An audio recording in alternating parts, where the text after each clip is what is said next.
केंद्रात उद्धव ठाकरे, शरद पवार जाणार आणि भाजपला पाठिंबा देणार असं वक्तव्य बच्चू कडू यांनी 2 दिवसांपूर्वी केलं होतं। यावर पुन्हा एकदा बच्चू कडू यांनी भाष्य केलंय। पूर्ण पिक्चर बाकी आहे, हळूहळू न दिसणारं चित्र तुम्हाला दिसेल असं ते म्हणतायत।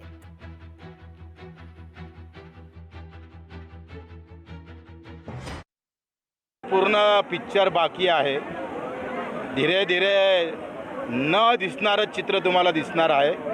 मला पूर्ण खात्री आहे का दगाबाज राजकारणामध्ये दगाबाजीशिवाय दुसरं काही होणार नाही।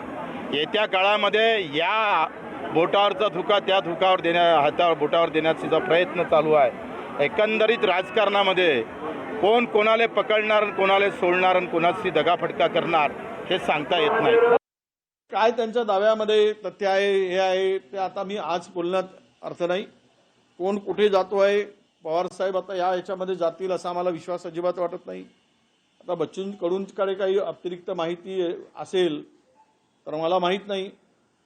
त्यांची भाजपाने त्यांचा वापर कसा केला हे त्यांना माहीत आहे, वापरून कसं फेकलंय आणि त्यांची स्थिती काय करून ठेवली, त्यांना पाडण्यामध्ये किती कौशल्य दाखवलं हे त्या बच्चूकडूंना माहीत आहे। त्यामुळं इतरांच्या संदर्भात अनुभव त्या दोघांनाही त्यांनी कथन करावा की माझी फसगत झाली, तुम्ही थांबा असं तरी सांगावं। लोकशाही मराठी ऐका, पहा, जागरूक रहा।